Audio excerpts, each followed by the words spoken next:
Welcome to AFA's Air and Space Warfighters in Action. I'm Orville Wright, President and CEO of your Air and Space Forces Association. And today we have the privilege to sit down and talk with someone who's accelerating change throughout our Air Force every day. Colonel Ernesto Divittorio, the commander of the 366 Fighter Wing at Mountain Home Air Force Base in Idaho. But before we dive into today's event, I want to give a special shout out to Jim Simmons, AFA's Vice Chairman of the Board for Field Operations, and Kelly Thibodeau, chapter president of the Snake River Valley chapter.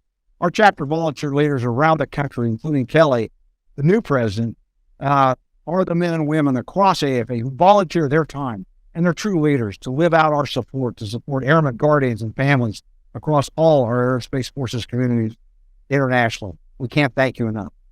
We'd also like to extend our sincerest gratitude to all of our sponsors whose generous support makes AFA's Warfighter in Action series possible.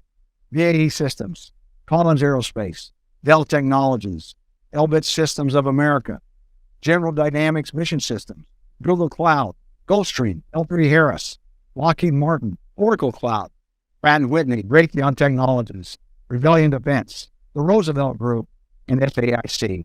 Thank you. Now then, let's get to it. Earlier this year, the 366 Fighter Wing was designated as one of just 5 Air Combat Command lead wings developing and implementing new concepts to make agile combat employment and multi-capable airmen a reality. The 366 has nearly 5,000 military and civilian members, including 3 fighter squadrons. As the wing commander, Colonel Divittorio is refining these concepts alongside the other 4 lead wings for the entire fighter force. Colonel Divittorio is a master navigator with more than 2,300 flying hours, including 710 combat hours with Iraq, Afghanistan, and Syria. So welcome, Colonel Divittorio. Pong, thank you so much for joining us here today, and over to you. Well, first of all, thank you, Lieutenant General Wright, and to the Air and Space Forces Association for the opportunity to talk about something that some things that I'm very passionate about, and that's warfighting and my airmen here in the 366 Fighter Wing. So before I really get into it and we start the Q&A, just a little bit more about myself and then about the gunfighters. I am, as you said, a master navigator, so a Strike Eagle Weapons Systems officer. I've had several combat deployments. The most recent was 1 year as the 332nd Expeditionary Operations Group Commander in an undisclosed location in Southwest Asia. Graduate of the School of Advanced Air and Space Studies and a checkmate strategist in the past as well. And my most recent staff tour was working force readiness issues in the Office of the Secretary of Defense.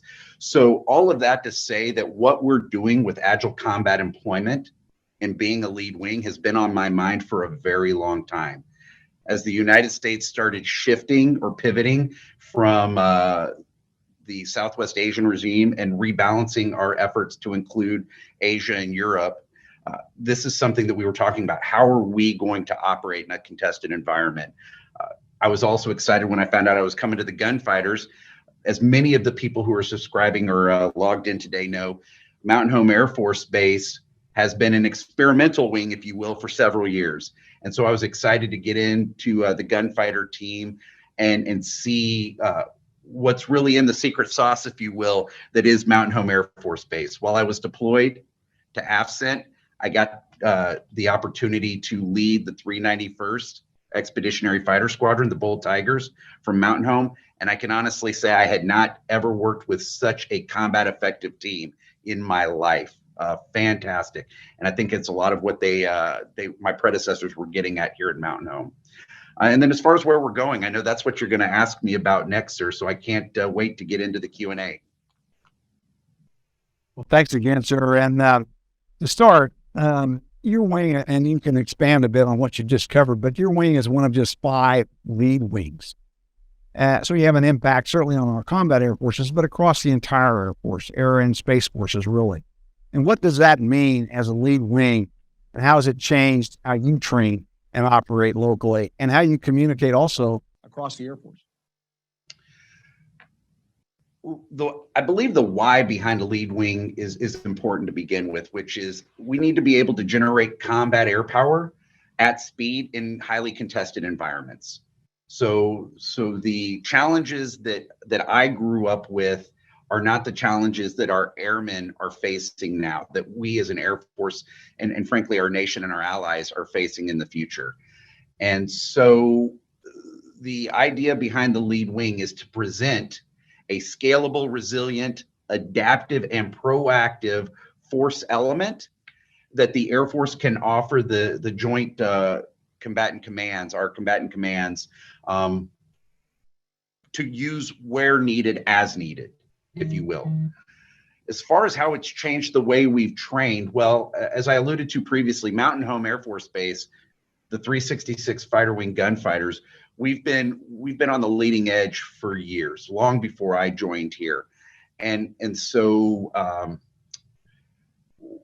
what being designated as a lead wing has really allowed us to do is to just be more laser focused on evolution. It's not revolutionary what we're doing, it's evolutionary.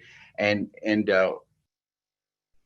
we are now focusing as much on the command and control of air power in a contested environment at the wing level as we are the presentation of combat air power for a combatant commander, if you will. So in a highly contested environment, how would I, as a lead wing commander deployed in combat, command and control my air power if for some reason we were unable to get command and control from a higher echelon? And how can we make decisions to remain survivable during a contested fight? Well, thanks, Joe. That makes lots of sense to really frame how ACE is actualized. So, from your perspective, could you expand a bit on sort of how it gets done? So, what is ACE, really from your perspective, and how it's really an evolution from how the Air Force has operated in the past? As we fight from our bases, now we're going to fight from dispersed bases. So that means you're going to bring the whole kit, if you will, including logistics support and communication support with you. And while your fighter force in and of itself is important, you've got crew chiefs and logistics, communication support that you're also constantly training with, ensure you can go anywhere in the world to a bare base and fight and win. So could you talk a little bit about the whole package, if you will, and how you're practicing every day to deploy? Absolutely, sir. And as you said, it is an evolution. When I think to what is ACE, I think back to World War II and the Pacific Campaign, and the fact that we had airmen, after a foothold had been gained on an island, we had airmen that were landing aircraft, turning them, and launching them for the, lily padding their way across the Pacific. And so we're taking this to the next step. What does it mean when we have an adversary who can shrink their own kill chain? And what the ACE package really consists of, the way that we're going to be able to still have combat effective air power in a highly contested environment, is that this wing is now organized to deploy minimum of three elements. So a lead wing command and control element that consists of myself, the Air Expeditionary Wing Commander, as well as an A staff. So a wing level air staff that is a decision informing body for the wing commander. Then we have the airbase squadron, and the role of the airbase squadron is to take all of those all that functionality across an in-garrison wing that you would need to establish an airbase and operate it for 30 days and accept follow-on forces. So that airbase squadron is, if the lead wing C2 element is the brain, the airbase squadron is your skeletal system. It is the backbone and the frame around which we will have a base. And then finally, you have to have the mission generation force element. So the Fighter Squadron and the Fighter Generation Squadron, two squadrons, one team, that are going to come together and provide combat air power. And the way we organize, train, and equip, it's not only our F-15Es that are part of the 366 that we train to command and control and accept, but any mission design system within the Air Force. And I think you're helping us all understand how ACE becomes again real. Could you talk a bit about as you would deploy to a bear base out somewhere in the Marianas, for example, what do you see as an expert as the greatest challenge and opportunity really to deploy and fight and win, and all in the context of taking the fight to the enemy? I'll ask you a little bit later about defending your bases, but let's just talk about, if you will, offensive or counteroffensive operations, lining out in the middle of the Marianas and taking the fight to either airborne or ground forces that would challenge the Indo-PACOM, be a challenge be an enemy really in the Indo-PACOM AOR. There's so much in that question, sir. When I talk to the gunfighter airmen about what it is that we're doing, I like to think about the boxer Muhammad Ali. And he talked about floating like a butterfly and stinging like a bee. And so I have like the 3 L's that I give the gunfighters. We need to be light, lean, and lethal. So when you give that scenario like the Marianas, I will say, look at the exercise Raging Gunfighter 22-2 that this wing put together earlier this year, where we deployed almost 400 airmen, so 390 of our airmen, and they went through the full mobility line, got on C-130s and C-17s, and flew to Hill Air Force Base. And instead of moving into lodging and everything else, we set up our own tents. So that light and lean, we set up tents. We didn't plug into their infrastructure. So we had satellite communications. We had our own generators. And when intelligence came in that told us that small footprint was under threat, we dispersed. We split up our forces. And so that gets to the offensive piece. You have to be able to launch and recover air power to be able to take the fight to an adversary. And so we have to be operating inside of our adversary's kill chain. And so that's what this ACE construct. So unlike the way we've been fighting for the last several years, for the last several decades, where we've built up city-sized air bases and operated with near impunity, we're preparing for an adversary that's going to hit back, and this capability is going to ensure that we can still hit them. Could you talk, Pong, also a bit about your 726th Air Control Squadron as one only 3 active duty Air Force CRCs or command and control reporting centers in the U.S. We know they're very heavily tasked. So could you talk about their mission and who they are a bit? Absolutely. So the 726 ACS, or Hard Rock, as they're known, are part of the 552nd Air Control Wing out of Tinker Air Base. So Hitch Coil's wing, but they're gunfighters as part of our base as well. And they organize, train, and equip to command and control air power worldwide, which means that there are some of the Hard Rock team members that are currently deployed, but they also have the capability to provide air control globally from Mountain Home Air Force Base as well. What really helps us here is the fact that the Hard Rock controllers, in order to keep their skills honed, they work with our gunfighter air crews regularly by commanding and controlling air power, both blue and red, as we train in the Mountain Home Range Complex. And I think you're very familiar with how much of a jewel the Mountain Home Range Complex really is. It's a treasure for the U.S. Air Force and our joint and allied partners, and nations like the Republic of Singapore. You know, that's a great point. Your airspace may be some of the best combat air forces or Air Force or allied training airspace in the world across Hawaii County and beyond. So could you talk a little bit for this audience about the unique qualities of your training airspace, including Sailor Creek Range? Yes, sir. So as I said before, I find it a jewel. I believe Secretary Mattis, when he was still Secretary of Defense, came out and visited and called it a national treasure. So the Mountain Home Range Complex is vast, and it covers 3 states. So we have airspace in Oregon, Nevada, and Idaho.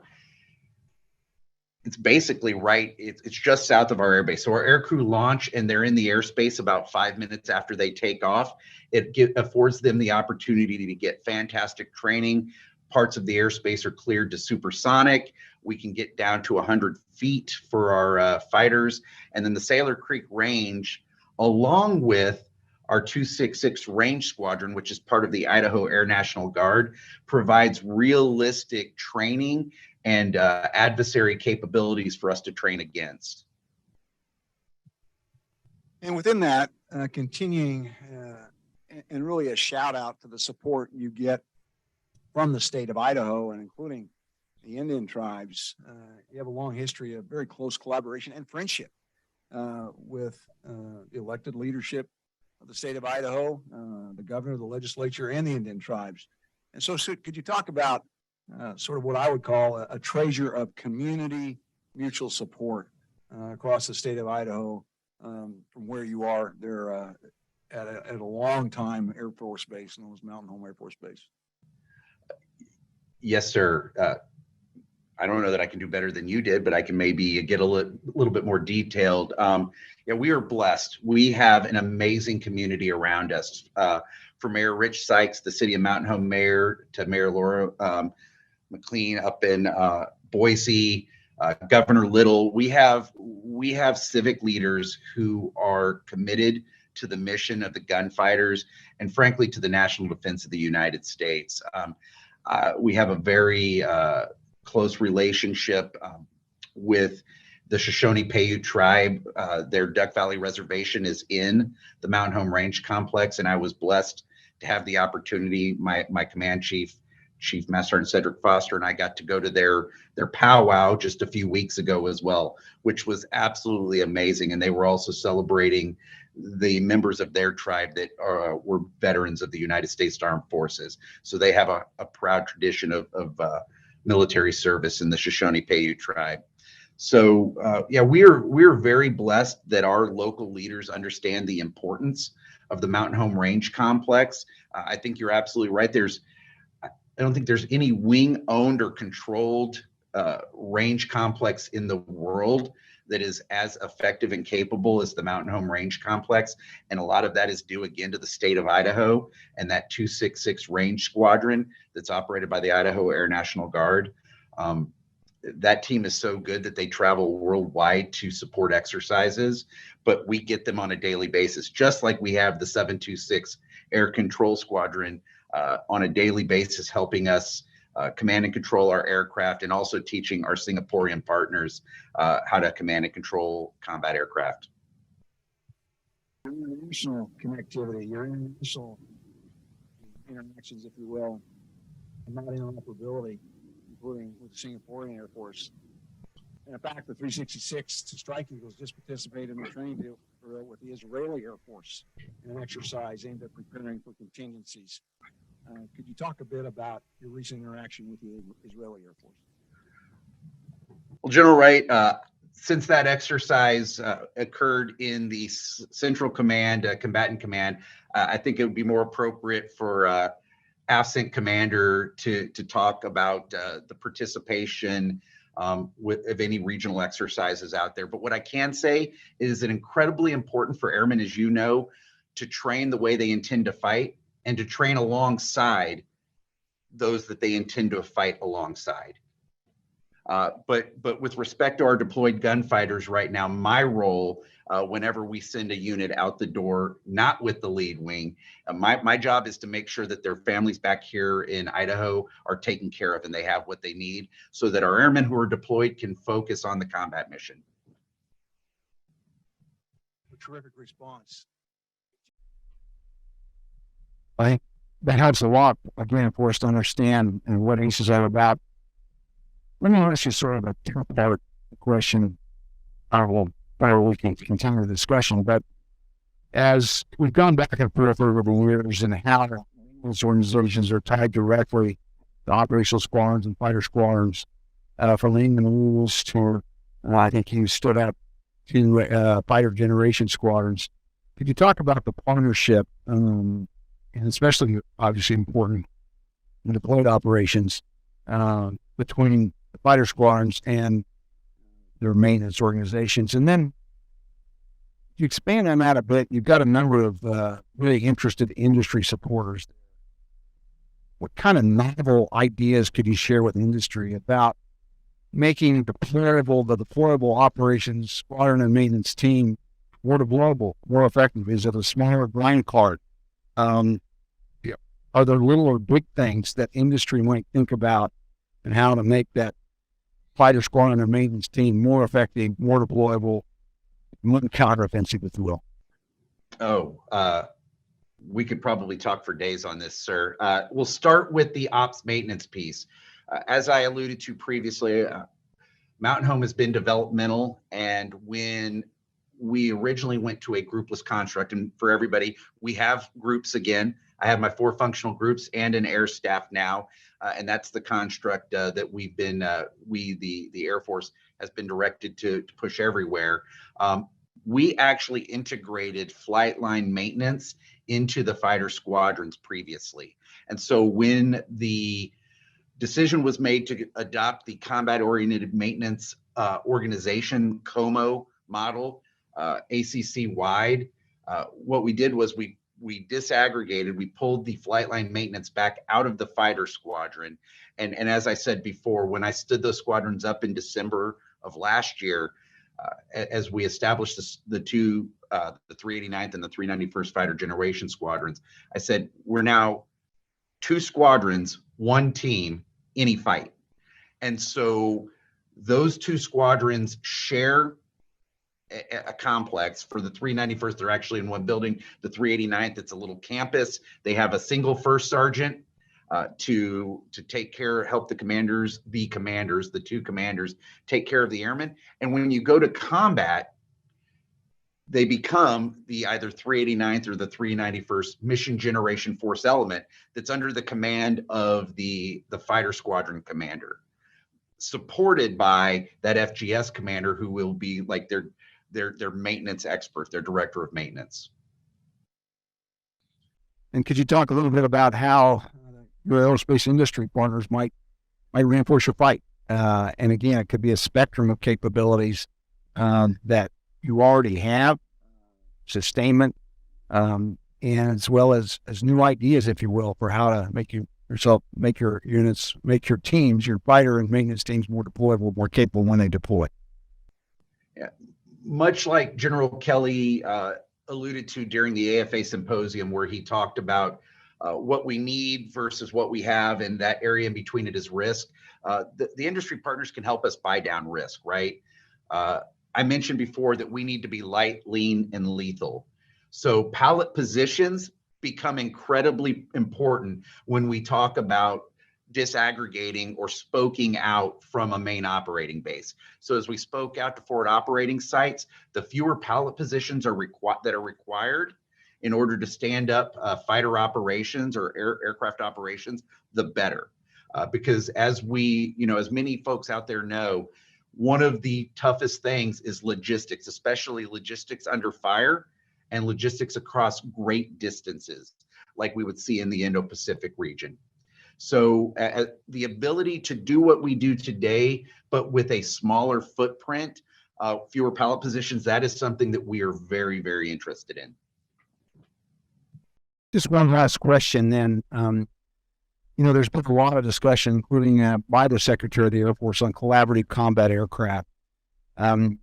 Sometimes what's missed in that discussion is the fact that you personally, since you were a captain, and now today with the 366th, when you're constantly working with off-board unmanned aircraft, including Reapers. So could you talk a little bit about your vision for the way ahead, based on what you know and your experience, the way ahead for collaborative combat aircraft operations, collaborative combat aircraft operations? No, thank you for that. There are far more brilliant people out there who can speak on this, but what I can tell you is that in a highly contested environment, the opportunity to have that loyal wingman that is able to potentially penetrate a very dense integrated air defense system will be very, very important. our most precious resource is our airmen. And so anytime that we can protect our airmen and still take the fight to the adversary is valuable. And for the Strike Eagle, and you alluded to it, as a weapons systems officer, we have been working the last 2 decades integrating with the Predator and then the Reaper a great deal. And I mean, I could go on with war stories of my own, both guiding or having a Reaper guide my own munitions based on weather and or other operational environments and scenarios out there. But we've been very successful at it in the past, and I cannot wait to see how we integrate CCA into the future. Good news is you've got a former 366 wing commander here in town now leading that fight named General Kunkel, that knows a lot about what you described. There's no doubt in my mind that collaborative combat aircraft operations are going to be real based on the experience you all bring to the discussion, the fight, and the way ahead. We're going to move back from, well, thank you, first of all, from me personally, for your leadership. I'll follow you to any fight, anywhere. Your leadership's motivating and certainly encouraging, and a great rundown on what the 366 wing is doing today and will do in the future. We could talk for hours, but we're going to shift to questions from the audience. So we're going to start with Chris Gordon from Air Space Forces magazine with his question. So I think is just going to come up. Chris, or am I going to just ask his question? How are we going to do this? Can you hear me? There he is. Go ahead, Chris. All right. Thank you so much. Sir, you just mentioned the importance of your airmen, and I wanted to dig into the multi-capable airman concept more. That's going to be that's going to be key to ACE. But it seems to me there isn't yet a clear formula for what a multi-capable airman will be. So how do you see this concept? Will it mean less specialization? How are you going to exercise it? If you could just sort of expand on that point more. Oh, thank you for the question, Chris. I think you've accurately captured the fact that we are building the airplane as we fly it with respect to a lot of the concepts that are going to be required to operate as a lead wing. So we have already identified 19-person multi-capable airman team that would be required to go to a forward operating site and establish fighter operations in an ACE environment. What we have not codified yet in Department of Air Force instructions is if we're going to be giving anything up or if this training will ultimately be additive. Right now it is additive. But we're repurposing some of our training time to get at what is most important to be lethal. And that's all risk that we assume as commanders. And I think that that's really important too, to talk about as we do this being develop the lead wing to its full potential and get after agile combat employment. We're raising a new generation of commanders that are more comfortable accepting risk and making decisions to get after the mission and still take care of the airmen. So if I could ask a follow-up to that, you've said it's empowering airmen more, it's an additive concept. So this is, you're teaching skills to existing airmen and asking them to take on more responsibility as it stands? Yeah, and what I'd like to do is give one of my fellow lead wings a shout out, Davis Monthan Air Force Base, the 355th Wing and Colonel Manuel Mills. They're out there with a fantastic multi-capable airman training course that we're looking to leverage.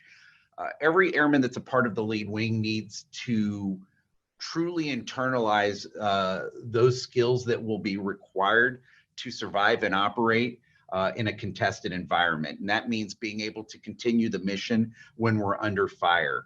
And so that is part maybe the beginning of what you call a multi-capable airman. But as I alluded to with those 19-person teams and the vignette that I gave about myself learning to refuel my aircraft, we are training, for instance, our maintenance airmen to do skills that are tangential to what they currently specialize in. For instance, an AMT in the civilian world, an aircraft maintenance technician, they learn sheet metal work, they learn other skills. They don't just do flight line maintenance. We're starting to work on getting people familiar with those skills so that in a highly contested environment where we're under threat and we do not have a large footprint, we are still able to turn aircraft, fighter air power.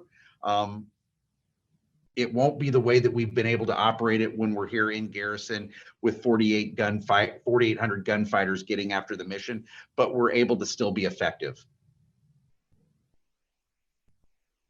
Thanks, Thank you. Chris. And Colonel Divittorio, the next question that's popped up, and it's a perennial question in your own experience, and your own experience is certainly very applicable, enough flying time for your pilots. And obviously, the opportunities you have are tied to maintenance capabilities, sustainment capabilities, and sort of a range of logistics support, and of course, the kind of virtual training that's coming along, live virtual constructive training. So could you talk a bit about a question really beyond enough flying time is, are you getting enough training to be as ready as you need to be? We're getting as much training as we can. It's never enough. What we've done, and the reason I say that is what we've trained to do for the last 2 decades is not what we know we're going to be doing in the future. And so our training is already changed, and it continues to change. We're focusing on a peer adversary. Again, as I alluded to with how we're training for the lead wing, we're focusing on fighter operations in contested environments and generating them. But a lot of our capabilities and the fact that when we go to a fight in the future, we've always fought as a joint force.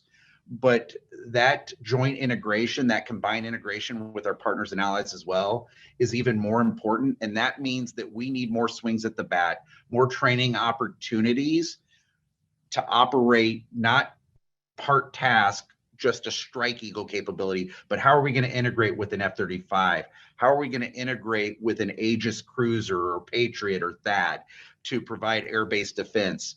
And so that, I think, is driving us to a virtual environment where we're going to have to be able to operate full up with our partners and allies. And I know that the Air Force and frankly, the Joint Force is getting after that. That was something that when I was in OSD Force Readiness that we saw written into some of our planning guidance, as well as how are we going to train, or the requirement to train as a joint force for a high-end fight. And again, that's going to require a virtual environment that allows us to integrate en masse. Thanks, sir. Another question up. As a lead wing, some of your mission force elements are not assigned to you day to day. How do you exercise with all participants prior to entering the available phase of the F4Gen model? It's a lot of winning friends and influencing people. It's reaching out to those bases that are tasked to support us in this XAB, Expeditionary Air Base model. As you alluded to, there are other bases that will team in. So we invite them to come out and participate in our exercises. I talked earlier about Raging Gunfighter 22-2. We had 59 observers at that exercise, from the DAF level all the way down to my fellow lead wings. But we also included, for instance, the 55th Wing at Offutt. They had some of their intel airmen integrate into our intel flight, into my A2, to provide intelligence and to learn how we were doing this using satellite communications. And so that, the more training opportunities we get to invite our the brothers and sisters that are going to join the gunfighter team, the better. And we're actually looking to do that in the new year for our Raging Gunfighter 23-1, as well as our Agile flag, which will be our lead wing certification event in the early spring. Outstanding. We've got a few more minutes here. We would encourage all those on the net to use the raise hand function, and we'll try to get to as many questions as possible. Let's go on though with this one. General Brown has identified multiple lines of effort that will drive culture change. They include mission command, agile combat employment, and the wing air staff construct. Sir, can you describe how the gunfighters are training company grade officers in this new culture? And you've alluded to some of this already, but please. Oh, I'm gonna tell the story of Lieutenant Acevedo Pena, who is my 366 Fighter Wing A6. So he's actually a program management officer who's he's doing a career broadening in communications, and he was identified as a heavy hitter that was loaned to our air staff to be our A6, and he has learned all about what it means to be on an air staff, part of a commander's decision making body. I was so proud to see AP, as we call him, give me we did a COA decision brief on Agile flag possibilities that I was pitching to the ACCA3, and AP had one of the COAs that he had to brief. And to see a first lieutenant in the Air Force who was crossed over into 17 Delta for one tour, who understood the joint, the JOPA, so the Joint Operational Planning Process Air, to a T. He's learned from the 505th Command and Control Wing what JOPA is, and he went through a really flawless COA decision brief pitch to me. So deliberate development is one of our priorities in the wing. And so we're spending our money to develop our airmen, company grade officers, NCOs, and airmen as well, like little A airmen, to ensure that they understand what it means, like what our why is, which is being able to deliver combat air power even under fire, and how to speak that joint lexicon that's going to be required. So yeah, we're hitting at all three of those lines of effort constantly here in the Gunfighters. Thanks. We can tell there's a SAS grad running the wing at the 366. So thanks. Let's go to Al, who has a question online. And Al, if you please unmute your mic, go ahead. Yeah, this is Al Moore. You copy? Good copy, Al. Very good, thank you. Hey, Colonel, thanks for what you're doing and your team. I have a question as a former ACC and even TAC guy. When you talk about, and I think about your counterparts over in Air Mobility Command, they got their contingency response unit to go out and determine if they can set up an airfield, and they're talking, of course, very much now about the forward edge. Are you guys doing that yourselves, or do you have units in the CAF that are somewhat focused on this idea of I'm going to go in and set that base up for the operator to bring the aircraft to? Are you just doing it organically yourselves? We're doing it ourselves, Al. Okay. Well, we used to have a package for that. I was a comm guy too, but called a WIC-P, and I'm beginning to see indications that we're moving back to that. Over. Yes, sir. So one of the relationships, going to the last question, that we developed very early on was with the combat comm squadron in the Washington Air National Guard. And so they loaned us one of their CFKs, so their deployed comm kits, and gave us the training both to maintain it and operate it. Because again, we're asking a lot of questions of contingency response squadrons and the contingency response groups, because they are the experts at this, but they're going to be heavily leveraged by the combatant commands. So we're going to offer the combatant commanders a capability to do this on our own. Copy. That's what I figured. Thanks for confirming. Good luck. Sir. Cheers. Matthew asked on what C4 systems, and I'm sure he's into specific C4 systems, you assume will be available to you as a lead wing at a deployed site. You have that equipment at Mountain Home. Are you currently using it, or do you have to source it from other locations as you get ready to deploy? And Matthew, it's an excellent question. And unfortunately, if my chief of staff was here, he could tell you the exact systems. What I will tell you is that Air Combat Command and the Agile Battle Lab are working diligently to provide all 5 of the lead wings with C4 Agile deployable C4 kits. And we've been doing a lot of testing to identify best of breed as we've gone on as well. So the feedback loop between the lead wings and ACC is constant.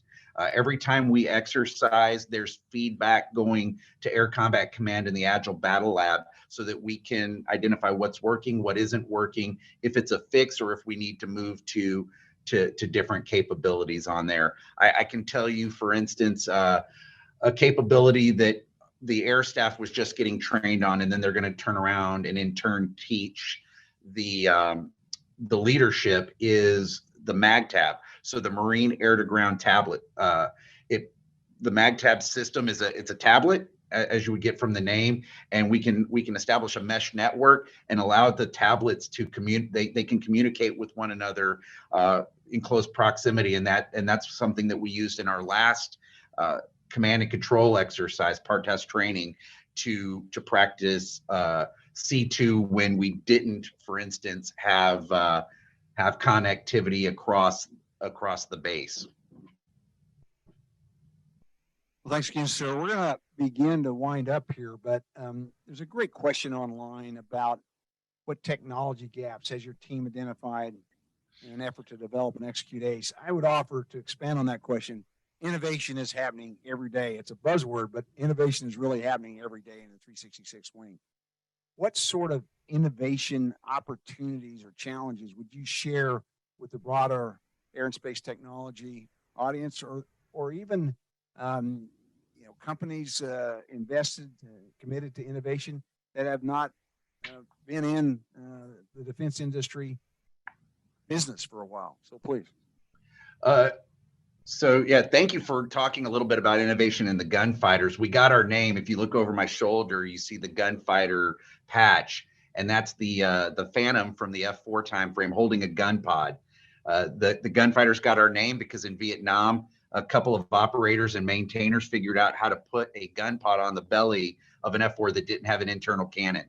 And within a couple of weeks, we had our first air-to-air kill with that gun pod as well. So we've been innovating for a long time. Things that we're really looking to get after: more reliable, agile comms. So kind of back to Matthew's question as well.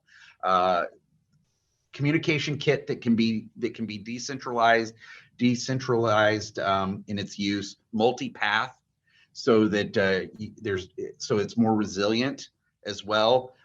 Mobile. So the ability at an individual level to have connectivity, which will help with accountability, but it will also help with command and control. And then also, and this may be the big kicker, doesn't increase our signature, our electromagnetic signature. So again, we want to stay inside of our adversaries' kill chains. So we want to make ourselves as difficult to find as possible. So those are things that we've identified as needs. At the tactical level, again, we talked a lot about just a smaller footprint. The ability to fewer pallet positions is always important. So anybody who's out there who can innovate how to do what we do now, but with a smaller footprint, those are things that we're certainly interested in doing. And our airmen are working on some of this as well. I mean, we have some success stories out there, but we got a lot of training to do as well. We're creating multi-capable airmen and organizing training and equipping with what we've got right now to offer the combatant commanders an amazing lead wing. So any help that folks can give us, we appreciate. Actually, one more question, Paul, if you will. We got a few minutes here. And I should have asked this before. Could you talk about the importance of space to your operations and how you share information and integrate space capabilities, if you will, in your own mission, as well as with your allied partners? And I'd frame this in certainly precision navigation and timing, but also targeting in your vertical integration with space capabilities. Now, Yes, sir. All of those are incredibly important. And as I mentioned previously with the last question, a lot of that multipath C4 that we're doing relies on satellite communications. So space is incredibly important. Access to it, the ability to conduct real-time targeting with an adversary that is a peer adversary that has a vast, expansive nation and the ability to move their forces around. We're going to need to be able to find, fix, target, track, engage, and assess regularly, because we're going to have to. I talked a lot about being effective and not efficient, but we have a finite number of munitions. Everybody does. They're not infinite, and so we want every shot to count. So and we can't do that without space. Well, thanks again, sir. We really are going to have to wrap up now. We could talk to you for another hour or so. I'm sure it's been enthralling and certainly insightful. And I hope within this, your Aerospace Forces Association is better. I know actually will be better able to support your fight and be a good wingman. Do you have any closing comments? And then we'll thank you again for spending time in a very busy schedule with all of us. Lieutenant General Wright, first of all, thank you to the Air and Space Forces Association for the opportunity to talk about what we're doing here at Mountain Home Air Force Base. I regularly tell my airmen there are two things I'm passionate about: warfighting and people. And we've got some of the best airmen, and we're really being empowered to get after providing agile combat capability to the joint force here. So I appreciate what all of you do by supporting the United States Air Force and the United States Space Force. For all those who tuned in to listen to me for some of this time this morning, I appreciate you all. Thank you for your support, and thank you to our industry partners for what you do as well. Okay, and this December 7th, Pearl Harbor Day. We've talked about Pearl Harbor Day in the context of the tragedy to the courage of airmen to triumph.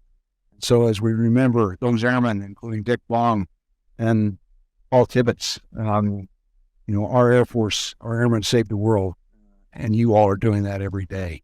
So thank you, Paul, for your leadership, and to every airman and all the families at Mountain Home, we're with you. God bless. God bless. Thank y'all.